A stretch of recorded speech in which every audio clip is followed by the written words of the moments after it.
रमज़ानल्लज़ी उन्ज़िला फ़ीहिल क़ुरआन हुदल लिन्नास व बय्यिनातिन मिनल हुदा वल फ़ुरक़ान फ़मन शहिदा मिनकुमुश शहरा फ़लयसुम व मन काना मरीदन औ अला सफ़रिन फ़इद्दतुम मिन अय्यामिन उख़र युरिदुल्लाहु बिकुमुल युस्रा व ला युरिदु बिकुमुल उस्रा व लितुकमिलुल इद्दता व लितुकब्बिरुल्लाह अला मा हदाकुम व लअल्लकुम तशकुरून इला आखिरिल आया। सदक़ल्लाहुल अज़ीम व सदक़ रसूलुहुन नबियुल करीम व नहनु अला ज़ालिका मिनश शाहिदीन व शाकिरीन वल हामिदीन वल मुक़रिन व ज़ाकिरीन वल्हम्दुलिल्लाहि रब्बिल आलमीन। क़ाल अल्लाहु तआला फ़ी शान अज़मति हबीबिहिल करीम इन्नल्लाह व मलाइकतहु युसल्लूना अलन नबी या अय्युहल्लज़ीना आमनु सल्लु अलैहि व सल्लिमू तस्लीमा। अल्लाहुम्मा सल्लि अला सय्यिदिना मौलाना मुहम्मदिन व अला आलि सय्यिदिना मौलाना मुहम्मदिन व बारिक व सल्लिम सलातन व सलामन अलैका या रसूलल्लाह सल्लल्लाहु तआला अलैहि व आलिहि व सल्लम।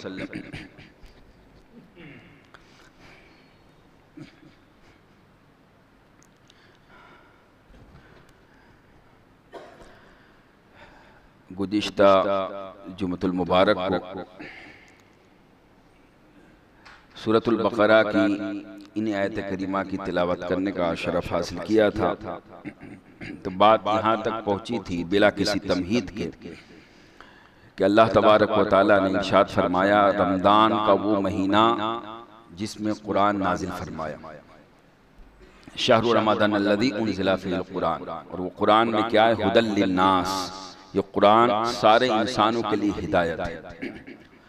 वल हुदल लिन्नास वल फुरक़ान, और ये फुरक़ान है यानी हक और बातिल में फ़र्क करने वाली किताब, सच और झूठ में फ़र्क करने वाली किताब, कुफ्र और ईमान में फ़र्क करने वाली किताब। यानी कोई भी अगर सच्चाई का दावा करे तो उसे सच तभी माना जाएगा जब वो कुरान के ऊपर सच उतरेगा। तो वल फुरक़ान ये फर्क करने वाली किताब है। फमन शहीदा मिनकुमुश शहरा फलयसुम, फिर अल्लाह ने फरमाया कि तुम में से जो भी रमज़ान का महीना पाए तो उसे चाहिए कि रोजा रखे। फलयसुम यानी रमज़ान का महीना जब पाए तो रोज़ा रखे। यानी अगर कभी ऐसा हो कि रमज़ान का महीना वो ना पाए, मिसाल के तौर पर अल्लाह न करे कोई बंदे मोमिन अगर पागल है तो रमज़ान का महीना तो आया लेकिन चूंकि उसकी अक्ल ज़ाइल है तो उसने रमज़ान का महीना नहीं पाया। ऐसे ही अगर कोई ऐसे मकाम पे दुनिया में पहुंचा कि जहां रमज़ान का महीना उसे न मिला तो फिर उस पर रोज़ा फ़र्ज न हुआ, बल्कि रोज़ा फ़र्ज जब ही होगा जब रमज़ान का महीना वो पाएगा। ऐसे ही अगर किसी ने कुछ रोज़े यहाँ रखे और फिर इत्तेफाक से उसे सफ़र करना हुआ और किसी दूसरे मुल्क में वो गया तो अब वहाँ अगर रमज़ान का महीना पाएगा तो उसका हुक्म वही लागू होगा, और जब यहाँ आएगा तो फिर यहाँ का हुक्म। यानी जिस मकाम पे दुनिया के किसी भी खित्ते में पहुंचे तो वहाँ जब ये महीने मुबारक वो पाए तो अल्लाह फरमाता है उसे चाहिए कि रोज़ा रखे, यानी रोज़ा फ़र्ज है। और फिर अल्लाह ताला ने फरमाया वमन काना मिनकुम मरीदन, लेकिन अगर ऐसा है कि रमज़ान का महीना तो पाया लेकिन वो बीमार है या सफ़र में है तो फ़इद्दतुम मिन अय्यामिन उख़र, अल्लाह फरमाता है कि फिर उसे दूसरे महीने के अंदर ये गिनती पूरी कर ले। यानी याद रखे रमज़ान के कितने रोज़े उसके छूट गए बीमारी की वजह से या सफ़र की वजह से, उतने रोज़े वो दूसरे 11 महीने में क़ज़ा कर। फ़इद्दतुम मिन अय्यामिन उख़र, लेकिन इसकी इद्दत यानी इसकी जो मुद्दत है रमज़ान के महीने की वो पूरी करनी है। अब जो है अल्लाह ताला ने ये बयान फरमा के फिर फरमाया युरीदुल्लाहु बिकुमुल युस्रा वला युरीदु बिकुमुल उस्रा, अल्लाह तुम पर आसानी चाहता है, सख्ती नहीं चाहता। यानी अल्लाह तबारक व तआला बंदों पर आसानी चाहता है, सख्ती नहीं चाहता। ला युकल्लिफुल्लाहु नफ्सन इल्ला वुसअहा, अल्लाह ताला बंदे को ताकत से ज्यादा मुकल्लफ नहीं बनाता, ताकत से ज्यादा उस पर बोझ नहीं डालता। अब देखिए कि अगर बीमार है तो उसका हुक्म अलग है, मुसाफिर है तो हुक्म अलग है, लेकिन ना कोई बीमार है ना मुसाफिर है बल्कि अल्लाह ने तंदुरुस्ती दी है, सब कुछ है, और उसके बावजूद रोजा ना रखे तो फिर वो मुजरिम है, वो गुनहगार है। इसलिए कि इतनी तो ताकत अल्लाह ने दी है कि बंदा उसकी रजा की खातिर एक महीना चंद घंटे यानी सिर्फ दिन भर वो अपने आप को भूखा प्यासा रखे। अच्छा, यहाँ से कुरान पाक की इन आयतों से ये बात की भी वजाहत हो गई कि कुछ लोग जो ये कहते हैं कि रोजा वो रखे जिसके पास खाने पीने का ना हो, तो याद रखे कि रोजे का मकसद सिर्फ खाना पीना छोड़ना नहीं है। अगर यही होता तो फिर अल्लाह ताला इतने सारे अहकामात बयान क्यों फरमा रहा? उसने जो ही बयान फरमाने का मकसद ये है कि अगर खाना पीना ना हो तो मजबूरी में बंदे को छोड़ना ही, भूखा प्यासा रहना ही है। यहाँ तो रोजे का मकसद ये है कि सारी नेमतें मौजूद है, खाने पीने की हर नेमत मौजूद है, लेकिन बंदा उसकी रजा की खातिर अपने आप को उससे रोके रखे है। ये असल रोजा है। तो फरमाया अल्लाह ताला तुम पर सख्ती नहीं चाहता, आसानी चाहता। अब देखिए इस्लाम के अंदर जितने भी अहकामात हैं अल्लाह ताला ने आसानियां रखी है उसमें। यानी अगर कोई बंदा खड़े रहकर नमाज पढ़ सकता है तो उस पर लाजिम है कि वो खड़े रहकर पढ़े, और अगर कोई बंदा खड़े रहकर नहीं पढ़ सकता, उसे तकलीफ है, बैठ के पढ़ सकता है, तो हुक्म है बैठ के पढ़े। अल्लाह सख्ती नहीं चाहता, आसानी चाहता। अगर वो बैठ के भी नहीं पढ़ सकता, पैर लंबा करके पढ़ सकता है, तो उसे हुक्म है पैर लंबा करके बैठ के पढ़े। अगर इस तरीके से भी नहीं पढ़ सकता, लेट के पढ़ सकता है, तो हुक्म है लेट के पढ़े। अब आप देखिए कितनी आसानी रखी है, कितनी आसानी। ऐसे ही आप देखिए कि नमाज, इसमें भी आसानी अल्लाह ताला ने रखी कि पहले जब मेराज की रात जब नमाज फर्ज हुई तो 50 वक्त की फर्ज हुई, फिर अल्लाह ने हजरत मूसा के जरिए इसमें आसानी कर दी, फिर 5 वक्त की रही। और पहले सिर्फ 2 टाइम की नमाज, 2 ही रकात नमाज फर्ज थी हर वक्त में शुरू इस्लाम में, और उसके बाद बाकायदा जब हुक्म नाजिल हुआ तो फिर हर एक की रकात मुतय्यन हुई हर नमाज के अंदर। और वो जो 2 रकात जो हालत क़याम में जो पढ़ी जाती थी फर्ज नमाज, वो सफर के लिए मुतय्यन कर दी गई कि मुसाफिर है तो अब वो कसर करेगा, बाकी अपने मकाम पे है तो वो पूरी पड़ेगा।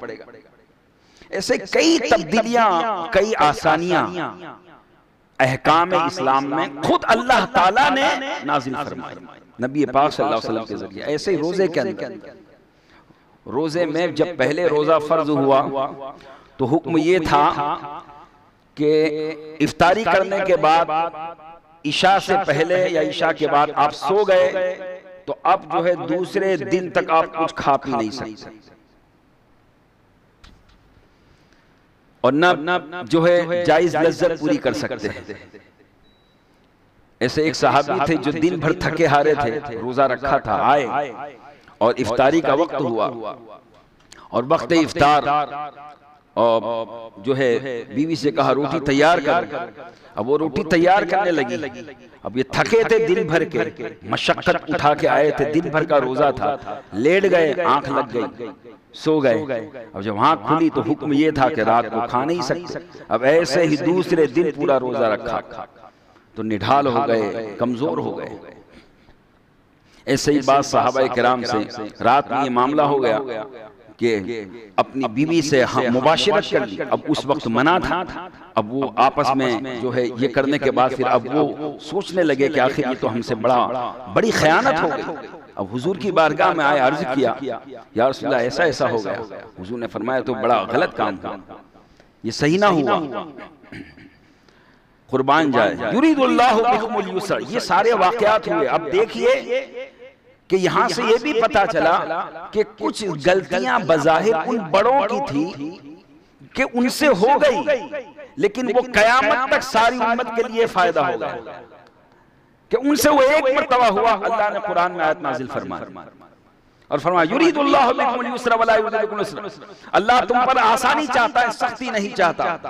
वलितुकमिलुल इद्दत वलितुकब्बिरुल्लाह, तो इद्दत यानी रमजान के महीने की मुद्दत पूरी करो, और जब पूरी हो जाए, ईद का चांद नजर आए, वलितुकब्बिरुल्लाह, अल्लाह की तकबीर बोलो, अल्लाह की बड़ाई बोलो, अला मा हदाकुम, उस पर कि अल्लाह ने तुमको हिदायत दी, लअल्लकुम तशकुरून, ताकि तुम अल्लाह के शुक्रगुजार बंदे बन जाओ। जो कुछ हम इबादत करते हैं ये हमारा कुछ नहीं है, ये खुदा ने तौफीक दी तो हम कर रहे हैं। अल्लाह का शुक्र अदा। अब उसके बाद वो जो 2 वाकयात पेश आए थे उसकी बड़ी तफसील के साथ इसके बाद वाली 2 आयतों में अल्लाह ने पूरे अहकाम नाजिल फरमाए। लेकिन उससे पहले जो आयत जो इसके बाद आया था उसका शान नुज़ूल कुछ इस तरीके से कि कुछ सहाबा ने आकर हुजूर की बारगाह में ये सवाल किया कि या रसूलुल्लाह सल्लल्लाहु अलैहि वसल्लम, अल्लाह तबारक व तआला कहाँ है? और कुछ आराबी थे, उन्होंने कहा अल्लाह कहाँ है? अगर वो हमसे करीब है तो हम धीमे से उसकी सरगोशी करें, अगर वो हमसे दूर है तो हम जोर से उसको पुकारें। जब इस तरीके के सवालात हुए तो अल्लाह ताला ने आयत नाज़िल फरमाया, वइज़ा सअलक इबादी अन्नी फइन्नी करीब, ऐ महबूब जब ये आपकी बारगाह में आकर मेरे बंदे मेरे बारे में सवाल करें, वइज़ा सअलक जब ये आपकी बारगाह में साइल बन के आए, साइल बन के सवाल करने के लिए, किसके बारे में? अन्नी, मेरे बारे में, फइन्नी करीब, तो ऐ हबीब आप जवाब दे कि मैं तो उनसे करीब हूं, मैं तो बंदों के पास हूं। फइन्नी करीब, अपनी कुदरत से, अपनी जलाल से मैं हर बंदे के पास हूं। फइन्नी करीब, अब जब करीब हूं तो उजीबु दावत दाई इज़ा दान, उजीबु दावत दाई इज़ा दान, कि जब भी कोई बंदा मुझे पुकारता है मैं उसकी पुकार का जवाब देता हूं। उजीबु दावत दाई इज़ा दान, जब बंदा मुझे पुकारता है, रसूल पाक फरमाते अगर कोई बंदा एक मर्तबा कहता है या अल्लाह, खुदा कहता है या अब्दी है मेरे बंदे। जब भी बंदा खुदा को पुकारता है, खुदा फरमाता है इज़ा सअलक इबादी अन्नी फइन्नी करीब, कि मैं करीब हूं, मैं पास हूं। उजीबु दावत दाई इज़ा दान, कि जब भी बंदा दुआ करता है मैं उसकी दुआ को कबूल करता हूं, जब वो मुझे पुकारता है मैं उसकी पुकार का जवाब देता हूं।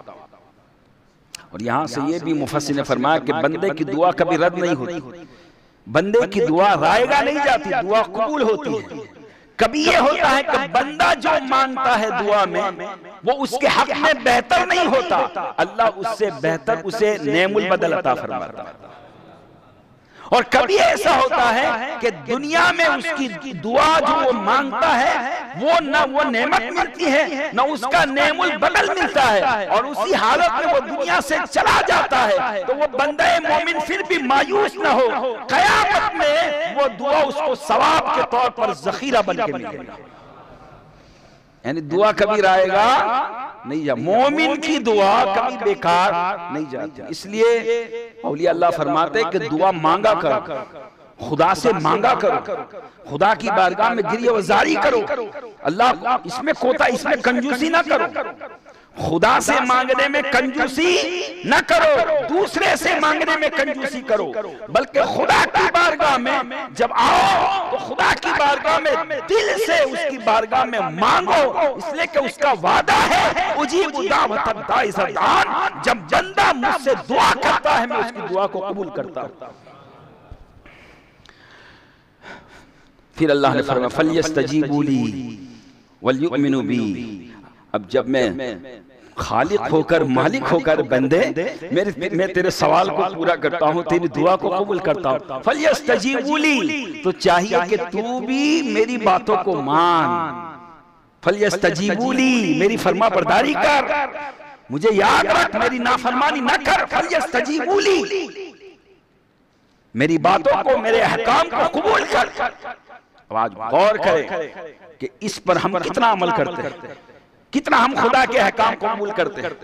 पहली आयत का हम तो ये चाहते हैं कि उस आयत के तहत हमारी हर आरज़ू पूरी हो, लेकिन आगे जो रब ने फरमाया कि मैं तुम्हारी आरज़ू तो पूरी करता हूं, फलयस्तजीबू ली, तो बंदे तू भी मेरी बातों को मान, मेरे अहकाम पर अमल कर, फलयस मेरी बंदगी में कोताही ना कर, फलयस्तजीबू ली वलयुमिनु बी, और मुझ पर ईमान ला, मुझ पर ईमान ला, मेरा यकीन रख, मुझ पर तवक्कुल कर, मुझ पर भरोसा कर।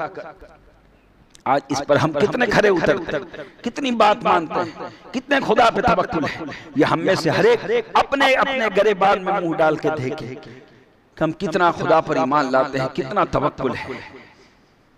अल्लाह के नाम पर अगर देने की बात आए कल की फिक्र हो जाती है, यार अगर आज हमने मस्जिद में दे दिया, मदरसे में दे दिया, तो फिर हमारा अगर माहौल खराब हो गया तो फिर क्या होगा।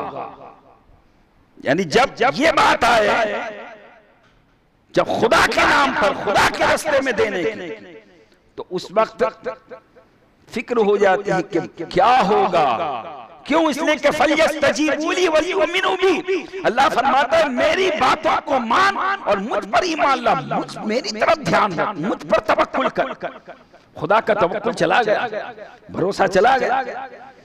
और अगर फजूल खर्ची में, हराम कामों में हजारों रुपए खर्च हो, लेकिन वहां फिक्र नहीं होती कि कल क्या होगा।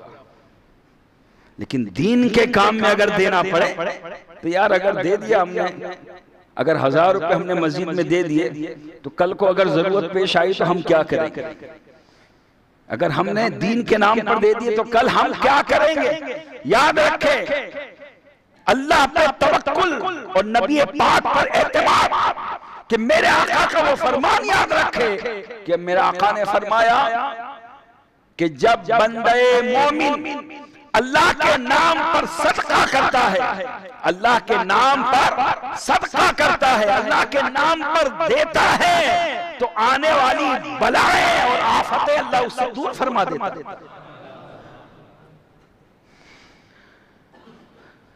तो लिहाजा हमें चाहिए कि हम कुरान की इन तालीमात को सामने रखें, हुजूर की हदीस को सामने रखें।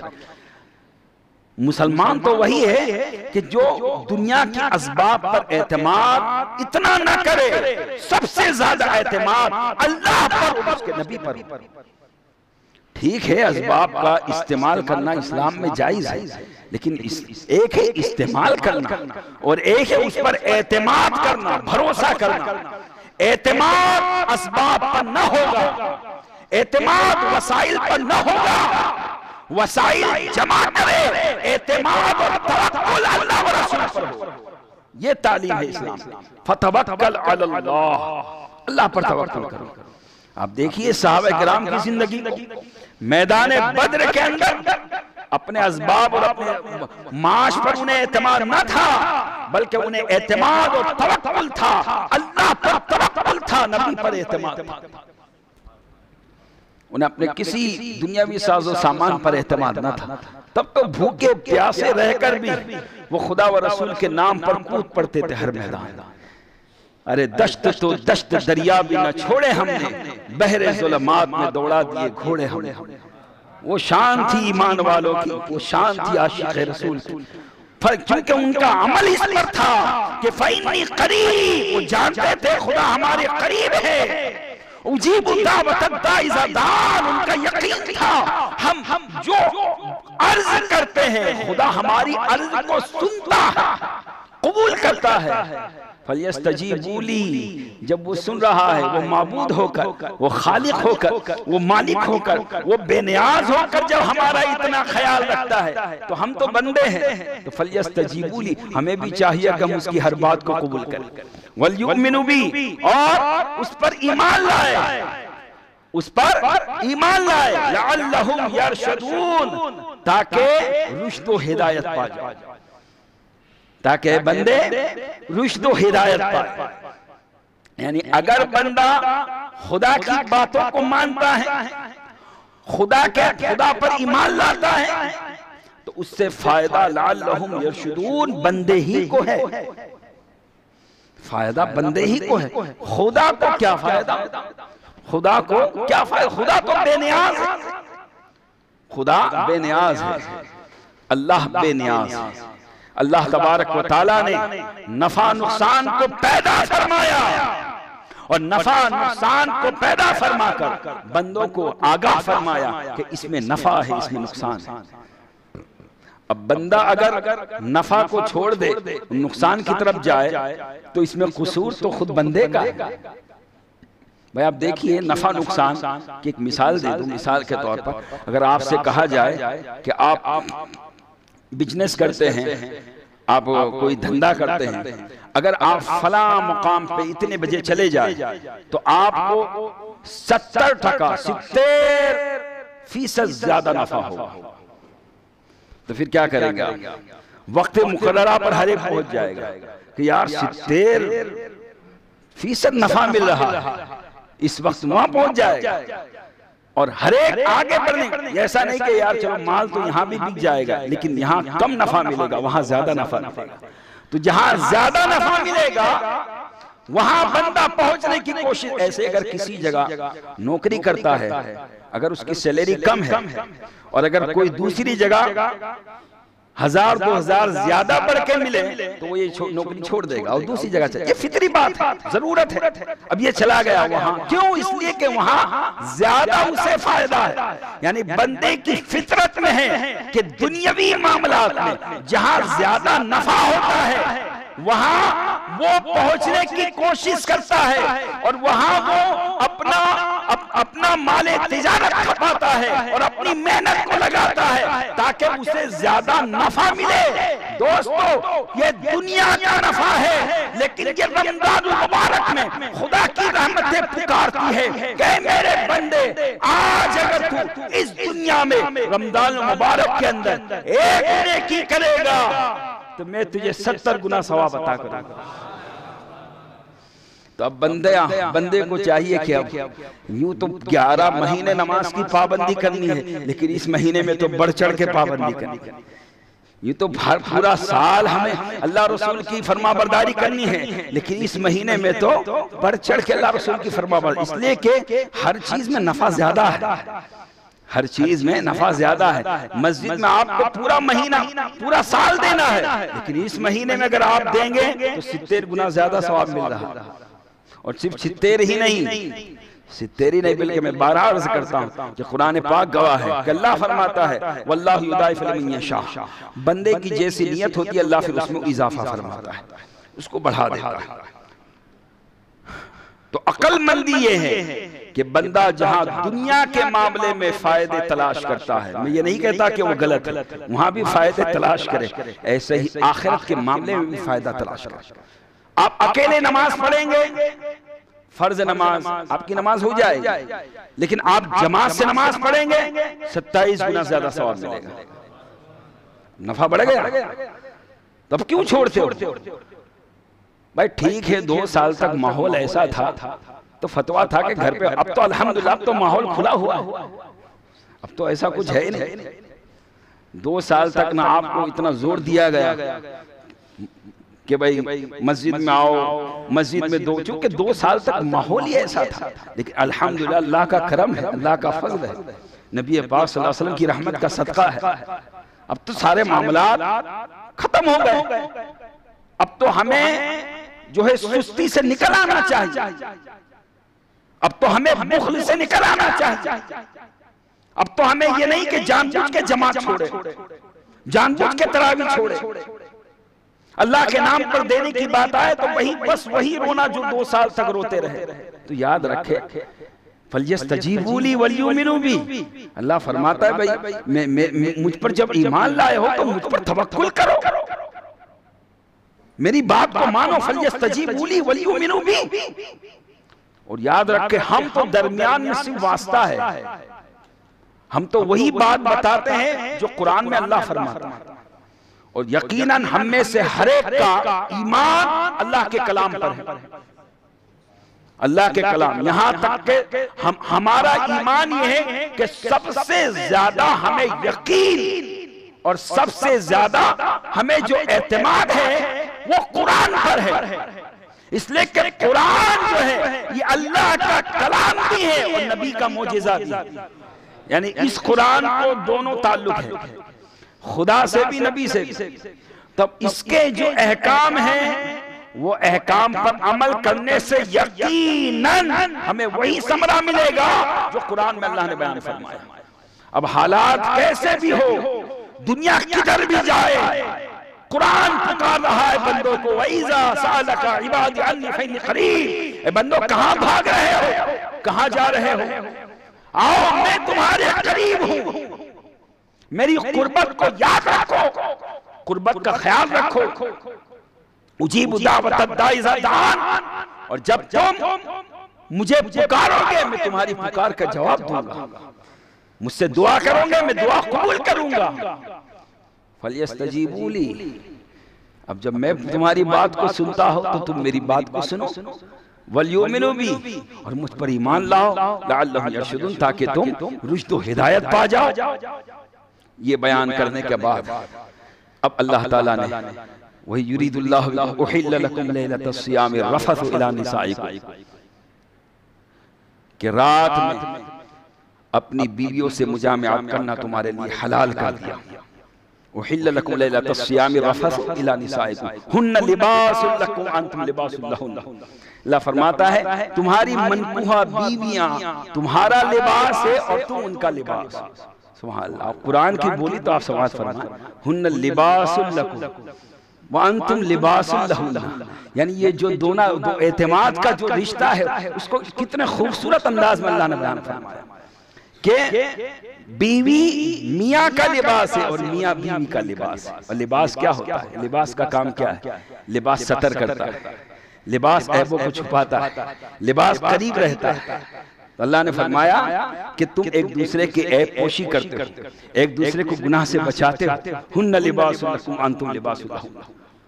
और ये भी फरमाया गया कि एक दूसरे के लिए सुकून अल्लाह ने बनाया है, जो आगे फिर अल्लाह ताला ने उसकी वजाहत बयान फरमाई, हुन्ना लिबासुल लकुम अंतुम लिबासुल। तो इस अब देखिए यहाँ से ये भी समझ में आ गया कि बात कितनी नाजुक है, लेकिन कुरान में अल्लाह कितने बेहतरीन अंदाज में उन बातों को जिनको लोग फहश और गंदी बात समझते, अल्लाह कितने बेहतरीन अल्फाज में बयान फरमा रहा है। ये सबक दे रही है, अखलाक है, ये अखलाकियात का दर्स है कि बात कितनी भी बुरी हो लेकिन अगर बंदा चाहे तो उसको अच्छे अंदाज में बयान कर सकता है। हुन्ना लिबासुल लकुम अंतुम लिबासुल लहुन्ना, कि वो तुम्हारा लिबास है तुम उनका लिबास हो। अलिमल्लाहु अन्नकुम, लिहाजा जब लिबास है और एक साथ रहते हो तो अल्लाह ने फरमाया कि तुम हलाल है रमजान की रातों में बीवियों से मुबाशिरत करना। हुन्ना लिबासुल लकुम अंतुम अलिमल्लाहु अन्नकुम कुंतुम तख्तारून अनफुसकुम। कुर्बान जाए, अल्लाह फरमाता है ये जो तुमने किया है वो जो सहाबा से हो गया था, अल्लाह फरमाता है अल्लाह जानता है, अल्लाह को मालूम है। अलीम अल्लाह, अल्लाह को पहले से पता है। अन्नकुम, ये कि कुंतुम तख्तारून अनफुसकुम, कि तुमने अपने साथ खयानत की, तुमने अपने साथ खयानत की। फताब अलैकुम वअफ़ा अन्कुम, कोई बात नहीं, मैंने तुम्हें तुम्हारी तौबा को कबूल की और तुम्हारी गलती को माफ कर दिया। सुभान अल्लाह। अब जो है जब ये ऐलान हो गया फताब अलैकुम वअफ़ा अन्कुम, अब इसके बाद कोई भी किसी भी सहाबी पर जबान ताना दराजी करता है तो अपने ईमान की खैर, इसलिए कि जो खुदा है जब उसने ऐलान कर दिया उन सहाबा के बारे में फताब अलैकुम वअफ़ा अन्कुम, अल्लाह ने उनकी तौबा को कबूल की, उनको माफ कर दिया। फताब अलैकुम वअफ़ा अन्कुम फलआन बाशिरुहुन्ना, अब फिर अल्लाह हुक्म देता है कि जब माफ कर दिया फलआन बाशिरुहुन्ना, अब चाहिए कि अगर तुम्हें तुम्हारी जरूरत हो तो तुम बीवियों के साथ मुबाशरत कर सकते हो। फलआन बाशिरुहुन्ना, लेकिन वबतगू मा कतबल्लाहु लहुम, लेकिन नियत क्या हो वो तलाश करो जो अल्लाह ने तुम्हारे मुकद्दर में लिख दिया है, जो अल्लाह ने तुम्हारे मुकद्दर में लिख दिया है, यानी औलाद। निकाह का मकसद सिर्फ शहवत रानी नहीं है, निकाह का मकसद औलाद तलब करना, निकाह का मकसद अपने आप को पाकीज़ा रखना, निकाह का मकसद अपनी इज्जत की हिफाजत करना। मा कतबल्लाहु लहुम, और इसकी तफसीर में मुफस्सिरीन ने फरमाया कि अल्लाह से मांगा करो कि अल्लाह ने जो तुम्हारे मुकद्दर में लिखा है अल्लाह वो अता कर फरमाए। और यहाँ भी यही है, अगर तुम्हें दुनिया में मुकद्दर में है तो वो तुम्हें मिलेगा, अगर मुकद्दर में नहीं है अल्लाह ने ना दिया तो फिर भी मायूस ना हो, उम्मीद बनाए रखे। अगर यहाँ नहीं मिला उसका सिला क़यामत में अल्लाह अता फरमाए। वब्तगू मा कतबल्लाहु लहुम, जब जो है मुबाशिरत अगर सही नियत से की जाए, जैसे हुजूर ने फरमाया एक हदीस में, हुजूर ने फरमाया कि निकाह करो, निकाह करो, और निकाह जो है इससे तवालुद और तनासुल का सिलसिला ज्यादा होता है, और जब मेरी उम्मत कसीर होगी तो क़यामत के दिन में फख्र करूंगा। तो एक मकसद निकाह का ये है, तो इस मकसद के साथ अगर कोई ये अमल करता है तो फिर वो क्या होता है, वो अमल भी सवाब में शुमार होता है। ऐसे अब हर अमल को समझ लीजिए, खाना पीना जो भी दुनिया की, हम दुनिया के काम कहते हैं, दुनिया के जायज काम, अगर उसमें भी हम नियत दुरुस्त रखे तो फिर वो काम भी हमारे सवाब में शुमार होंगे। और कुर्बान जाए रमजान मुबारक का महीना तो इतना बरकत वाला है कि इसमें खाना भी सवाब है और भूखा प्यासा रहना भी सवाब है, सोना भी सवाब है, उठना भी सवाब है। सुभान अल्लाह, 24 घंटा सवाब। सिर्फ शर्त ये है फराइज को अदा करो, अल्लाह नियत दुरुस्त हो, नियत दुरुस्त हो। और देखिए अशरा है, पहला अशरा तो चला गया, रहमत का अशरा, और ये दूसरा अशरा उसका आखिरी दिन है, ये मग़फ़िरत का अशरा है। अल्लाह की मग़फ़िरत छमा छम बरसती। हुज़ूर ने फरमाया पहली रमज़ान को मेरी उम्मत में से बहुत से ऐसे को अल्लाह जहन्नम से आज़ादी अता फरमाता है जिन पर जहन्नम वाजिब हो चुकी थी, और फिर उसी के मुताबिक हर दिन इफ्तार के वक्त उतनी ही तादाद में अल्लाह मेरी उम्मत की मग़फ़िरत फरमाता है। और जब जुमा का दिन आता है, आज का दिन मुबारक दिन, जुमा का दिन, सुभान अल्लाह, तो आका ने फरमाया पूरे हफ्ते में जितनों की मग़फ़िरत हुई, जुमा के दिन अल्लाह उन तमाम की मग़फ़िरत फरमाता है। सुभान अल्लाह। और ये तीसरा जुमा है। अब इसके बाद फिर जो है अशरा मग़फ़िरत भी खत्म, और ये जुमा भी खत्म, और फिर अशरा नजात मिनन नीरान शुरू हो जाएगा। और वो चंद दिन है, बहुत कम दिन, अब ये रुखसत हुआ चला है ये महीना, और पता नहीं आइंदा साल हमें अशरा रहमत नसीब होता है कि नहीं, अशरा मग़फ़िरत नसीब होता है कि नहीं। बहुत से ऐसे चेहरे जो गुज़िश्ता साल हमें नजर आते थे, इस साल नजर नहीं आते। लिहाजा अक्लमंदी ये है कि बच्चा जवानी का इंतजार न करे, जवान बुढ़ापे का इंतजार न करे, बूढ़ा ये ना सोचे यार अभी तो चलता फिरता हूँ बाद में कर लूंगा, पता नहीं कब वक्त अजल आ जाए। अक्लमंदी ये है कि जो वक्त बचा है उस वक्त में अल्लाह की इताअत और नबी की इताअत को कर ले, माह रमजान मुबारक का एहतराम कर ले। अल्लाह ने जो रोजा फर्ज किया है रोजा रखे, नमाज फर्ज की है नमाज अदा करे, इफ्तार का एहतमाम करे, सहरी का एहतमाम करे, दुआएं करे। इसलिए मेरे आका ने फरमाया इफ्तार के वक्त भी दुआ अल्लाह कबूल फरमाता है, सहरी के वक्त भी अल्लाह दुआ कबूल फरमाता है। अब देखिए हर घड़ी हर आन अल्लाह की रहमतें मग़फ़िरतें बरस रही, और उसके बावजूद अगर बंदा कोताही करे और 11 महीने जैसा ही ये महीना गुजारे तो फिर अब तब्दीली का कौन सा महीना आएगा, बदलाव का कौन सा महीना आएगा। लिहाजा कुर्बान जाए अल्लाह ने फरमाया कि अगर इस महीने की रात में अगर बीवी से मुबाशरत करना चाहे तो अल्लाह ने इजाजत दी, जैसे खाने पीने की। अब यहाँ तो इस यहाँ तक अल्लाह ने इसकी इजाजत दी थी कि फलआन बाशिरुहुन्ना वब्तगू मा कतबल्लाहु लहुन्ना, कि मुबाशरत करो इस महीने में। चूंकि पहले मना था, जब ये हुक्म नाजिल हुआ था तो पहले रात में बीवी से मुबाशरत मना था, लेकिन जब ये हुक्म आ गया अल्लाह का तो फिर अब देखिए अल्लाह ने आसानी कर दी कि नहीं, वरना 1 महीने तक बंदे को अगर रुकना पड़ता तो बड़ा मुश्किल मामला हो जाता। लेकिन ये अल्लाह ने आसानी फरमा दी कि फलआन बाशिरुहुन्ना वब्तगू मा कतबल्लाहु लहुन्ना, अल्लाह ने जो लिखा है उसको तलाश लो। और फिर फरमाया वकुलू वशरबू, खाओ और पियो, खाने पीने की भी इजाजत, वरना पहले रात में खाने पीने की भी इजाजत नहीं थी। यानी इफ्तारी की और बंदा अगर सो गया या इशा पढ़ की उसके बाद फिर इजाजत नहीं ना, यानी सहरी का हुक्म न था। लेकिन यहाँ अल्लाह ने फरमाया वकुलू वशरबू, खाओ और पियो। और हुजूर ने भी अपनी फिर फरमान में फरमाया कि तसहरु सहरी करो, अल्लाह ने उसमें बरकत रखी। कुर्बान जाए। अब देखिए सहरी में क्या होता है, खाना होता है, यानी खाने में भी बरकत है। रोजे में क्या होता है, खाना पीना छोड़ना होता है, खाना पीना छोड़ने में भी बरकत है। अब हर आन रहमतें, हर आन मग़फ़िरतें, यहाँ तक के रोजेदार के मुंह से जो बदबू आती है, बदबू, क्योंकि खाना पीना मैदे में नहीं होता, और वो जब सांस लेता है तो वो अंदर से जो सांस बाहर आती है, तो चूंकि मैदा खाली होता है तो उस वजह से उसकी जो बदबू होती है, तो हुजूर ने फरमाया कि वो जो सांस है और वो जो सांस की बदबू है, रोजेदार के सांस की बदबू अल्लाह को मुश्क से ज्यादा पसंद है। अब गौर फरमा, रोजा कितनी अहम इबादत है। तो अल्लाह ने फरमाया वकुलू वशरबू, हत्ता यतबय्यना, अब कहां तक खाओ पियो, वकुलू वशरबू हत्ता यतबय्यना लकुमुल खैतुल अब्यद मिनल खैतिल अस्वद मिनल फज्र, यानी फज्र के वक्त जब सियाही से, फज्र के वक्त जब तारीकी से, अंधेरे से, जब सुबह का उजाला फूटे, सुबह का दोरा फूटे, सुभान अल्लाह, कुर्बान जाए कुरान मुकद्दस की इन जो है आयतों पर कि जिनमें अल्लाह ने अपनी कुदरतों का कितना बेहतरीन अंदाज में बयान फरमाया। और इसका नजारा अगर देखना हो तो सुबह जब खड़े रहे और मगरिब की तरफ अपनी आंखों से देखे तो आपको महसूस होगा ये जो अल्लाह ने फरमाया कि सुबह के वक्त अंधेरी से, अंधेरे से यानी गोया के काले दोरे से, यहाँ मिनल खैतिल अस्वद, और खैत अस्वद कहते हैं काला दोरा, मिनल खैतिल अस्वदी मिनल फज्र, यानी खैत अस्वद से खैत अबियद यानी सफेद दोरा,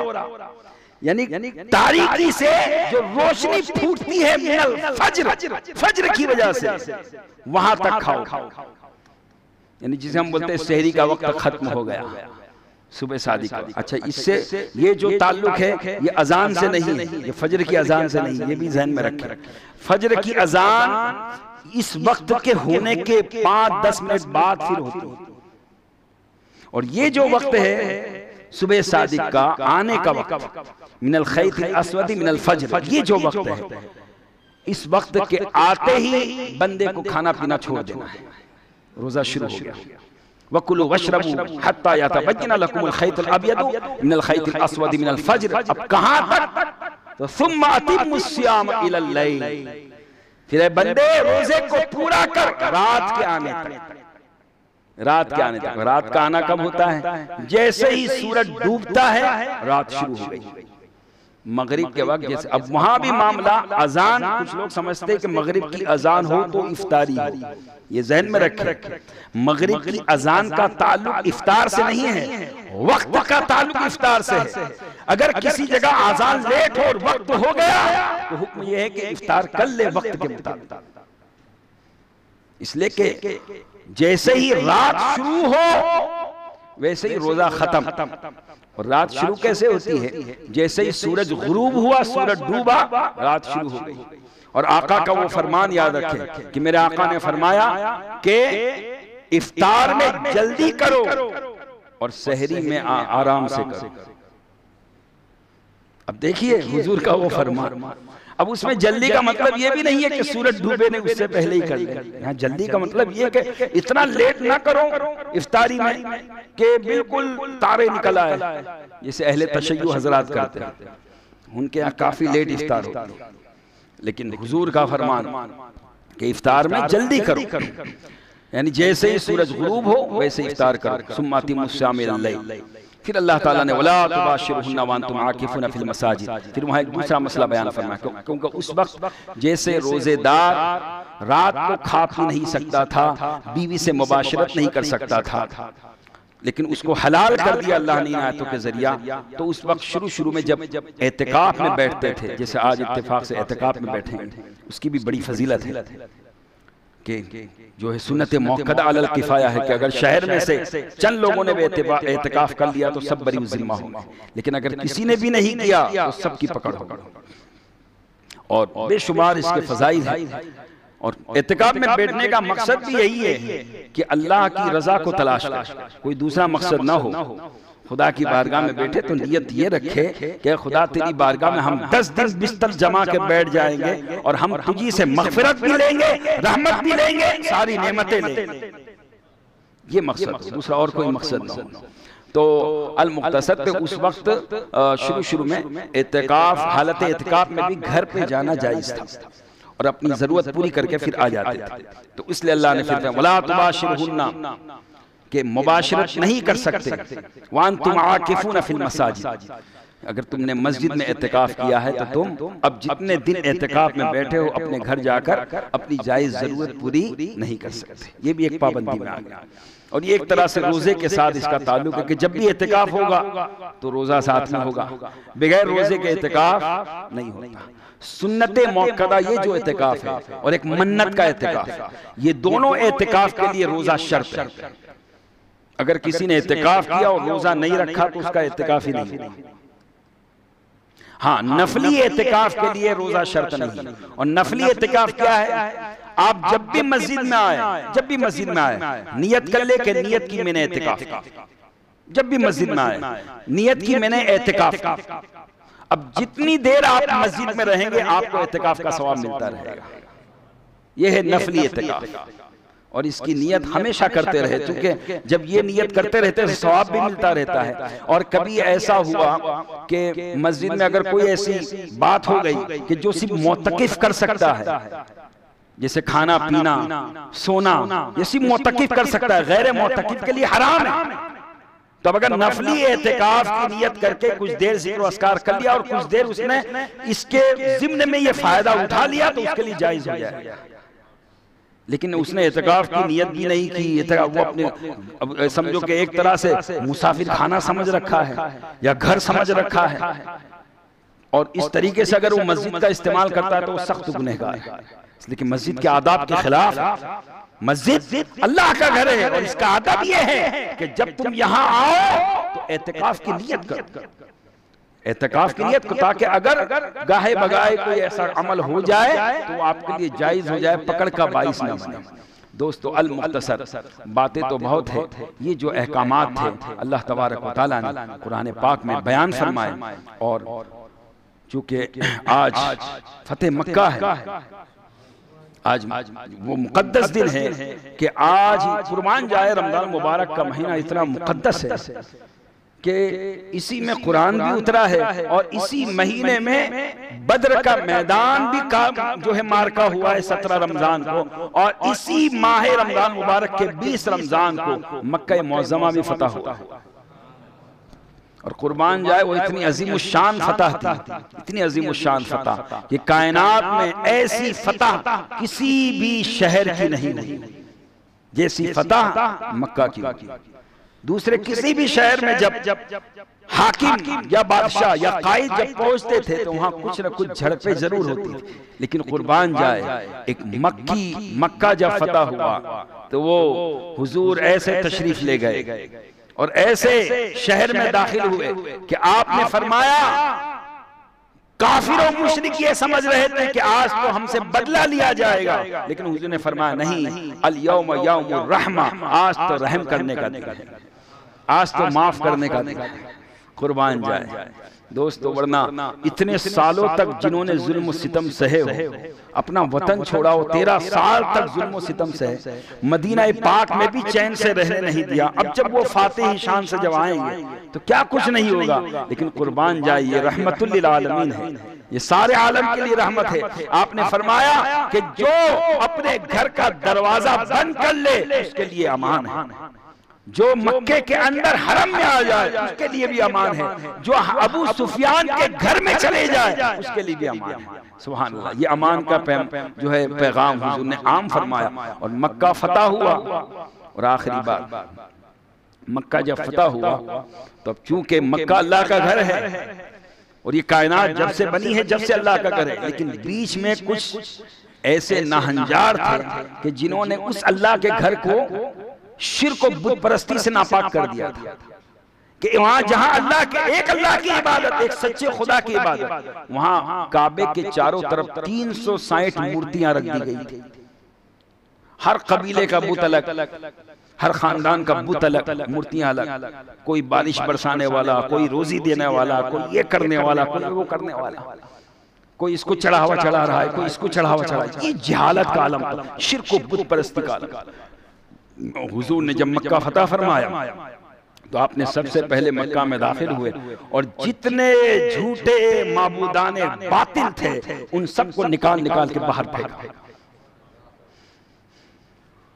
और एक मूर्ति, एक बुत ऐसा था जो मक्के के ऊपर था जहां हुजूर का हाथ नहीं पहुंचा। हुजूर ने बुलाया, अली कहाँ है, अली, अली आओ। हजरत अली आए, कुर्बान जा। और चूंकि कल 21 रमजान है जो हजरत अली के विसाल का दिन है, आज यौम फतहुल मक्का है, इसी फतेह मक्का के दिन हजरत मौलाए कायनात को नबी ने बुलाया और कहा, अली कहाँ है। हजरत अली तशरीफ लाए, कहा अली पहले तो एक रिवायत में कि आप कहे कि आपने फरमाया अली बैठो, हजरत अली को बिठाया और आप उनके कंधे पे सवार हो गए। रसूल हजरत मौला के कंधे पे सवार हुए।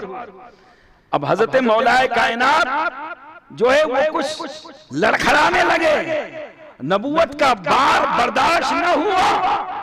मौलाए कायनात ने जो है लड़खाने लगे तो रसूल पाक ने फरमाया ठहर जाओ अली, ठहरो, एक काम करो, तुम मेरे ऊपर सवार हो जाओ, तुम में मुझ पर सवार हो जाओ। रसूल तशरीफ फरमा हुए, मौलाए कायनात को अपने कंधे पर सवार किया।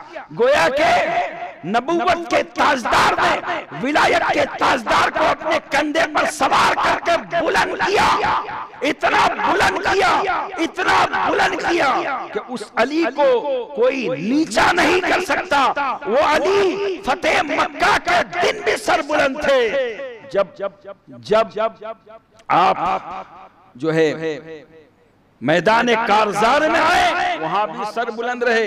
आज नजब अशरफ में आराम फरमा रहे, आज भी सर बुलंद और कयामत तक सर बुलंद रहेंगे, कयामत तक सर बुलंद। इसलिए कि अली का नाम ही ऐसा है कि अली का माना है जो बुलंद हो, वहुवल अलीयुल अज़ीम। ये अल्लाह का नाम है, अल्लाह का सिफाती नाम है कि अल्लाह वो है जो अली है, उलू मर्तबे वाला, अजीम अजमत वाला। तो उसी अली, तो अली का नाम वो है कि जो बुलंद हो, बुलंद हो उसे अली कहते हैं। तो अली वो है कि जो फतेह मक्का के दिन नबी के कंधों पे बुलंद हुए और आज भी अपने मकाम पे बुलंद है।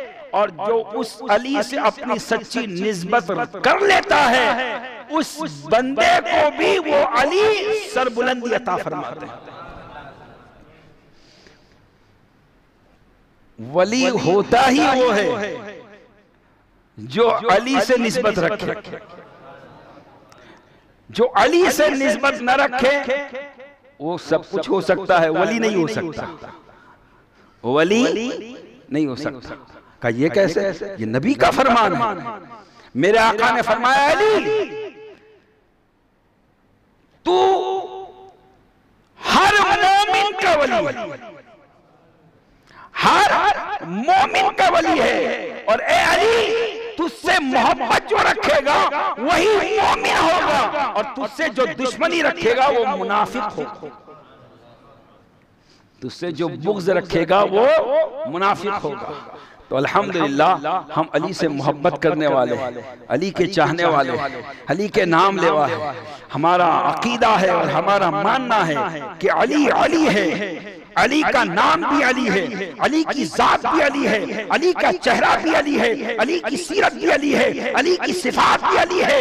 जहां जहां अली वहां वहां सरबुलंदी और जहां जहां अली वहां वहां वली। आप हर वली के सीने में जब उतरोगे तो आपको वली अली मिलेंगे। गरीब नवाज के जब सीने को देखोगे वहां भी अली जलवागर है, गौस पाक के सीने में अली मिलेंगे, हर जगह अली। इसलिए कि अली, अली विलायत की पहचान है, अली विलायत की शान है, अली विलायत को तकसीम फरमाने वाले हैं। और मेरे आका ने जो फरमा दिया कि अना मदीनतुल इल्म व अली बाबुहा, मैं इल्म का शहर हूँ, अली उसका दरवाजा है। अना दारुल हिकमत व अली बाबुहा, मैं हिकमत का घर हूँ, अली उसका दरवाजा है। और फरमाया अली अंत मिन्नी व अना मिन्हु, अली तू मुझसे है मैं तुझसे हूँ। सुभान अल्लाह, तू मुझसे है मैं तुझसे हूँ। लहमु का लहमी, जिस्म का जिस्मी, तेरा गोश्त मेरा गोश्त है, तेरा जिस्म मेरा जिस्म है। ये शान है अली की, ये शान है अली की। तभी तो कहा हुज़ूर आला हज़रत अली हुसैन अशरफी मियां ने कि यूं तो सारे अंसार और असहाब सब अफजल है आलम में, हुजूर के सारे असहाब और अंसार सब अफजल है आलम में है, मगर मिसले अली कोई बिरादर हो नहीं सकता, मिसले अली कोई बिरादर हो नहीं सकता। हजरत अली हुजूर के ऐसे बिरादर, ऐसे भाई कि खुद हुजूर फरमाए अंत अखी फिद दुनिया वल आखिरा, ऐ अली तुम मेरे दुनिया में भी भाई हो, आखिरत में भी भाई।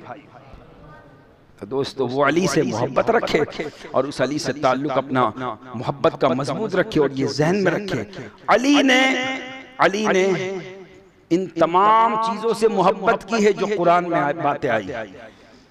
यानी ऐसा ना हो कि आप अली से मोहब्बत रखो, दावा करो अली से मोहब्बत का और नमाजें छोड़ो, दावा करो अली से मोहब्बत का रोजे छोड़ो, दावा हो अली से मोहब्बत का और गलत राह पे जाओ, दावा हो अली से मोहब्बत का और चरस गांजा और न जाने क्या क्या जो है अफयून वगैरह, ये जो तमाशे हैं और ये जो नशे की चीजें हैं इसका इस्तेमाल करो। और ये कहा जाए हम अली के मलंग हैं, अली के दीवाने हैं, ये अली के दीवाने नहीं है, ये अली के मलंग नहीं है। अली के दीवाने, अली के मलंग कौन होते हैं? कौन होते हैं अली के दीवाने? अली के मलंग कौन होते हैं? तो अली के दीवाने और अली के आशिकों को अगर देखना हो तो इधर उधर न जाए, बल्कि गौस पाक की बारगाह में आ जाए, गरीब नवाज की बारगाह में आ जाए।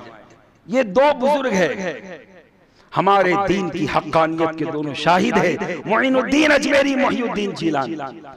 बस इन दोनों की सीरत को देख ले, इन दोनों की सीरत को देख ले तो तुम्हें समझ में आएगा असल में अली के आशिक ये है, अली से मोहब्बत करने वाले ये है। वरना जो आज जाली और बनावटी मोहब्बत करने वाले, जिन्होंने विलायत को और तरीक़त को इतना बदनाम कर दिया है कि जो असल चेहरा विलायत तसव्वुफ का लोगों की नजरों से ओझल होता चला जा रहा है। लिहाजा जरूरत इस अमर की है कि आज के फितन दौर के अंदर हम इल्म हासिल करें और असल जो तरीक़त का इल्म है, असल जो शरीयत का इल्म है उसको पढ़े, उसको समझे, उस पर अमल करे, उसको आम करे, जहालत से बाहर आए, अपने समाज के अंदर इल्म का नूर फैलाए, इल्म की रोशनी फैलाए और इस माह मुबारक का खूब अदब व एहतराम करे। और इस माह मुबारक के जो दिन बचे हैं, ये 10 दिन तकरीबन बचे हैं, इसको ऐसे ही ज़ाय न करें, बल्कि इसके हर लम्हे का अदब व एहतराम करें, अल्लाह और रसूल की याद से गाफिल न हो। दुआ है अल्लाह तबारक व तआला